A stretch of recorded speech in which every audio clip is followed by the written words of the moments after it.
অনেক ধন্যবাদ সাধুবাদ জানাচ্ছি আমার এই ছান অপারেটর দাদাকে। কেননা আসলে কীর্তনীদের কীর্তন পরিবেশনার ক্ষেত্রে হয়তো আমরা কেউ বুঝি না, কিন্তু তার অনেকটা অবদান আছে।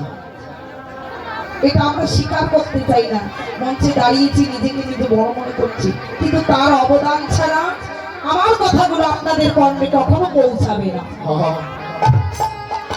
আসলে তারপর অনেক জায়গায় অনেক প্যান্ডেলে কীর্তন করি, মনোনীত ছাম কখনো মেলে না, তথাপি কীর্তন গাইতে হয়। কিন্তু এখানে আবার এই শ্রদ্ধেয় দাদা বলো না ভিন্ন ছাম, আসলে ছামটির নামই হলো ভিন্ন, ছাউনির নামই হলো ভিন্ন, অন্যদের চেয়ে একটু আলাদা। তাই আসলে এরকম ছাম যদি কানে বাজে কীর্তন গাইতে এবং শুনতেও ভালো লাগে।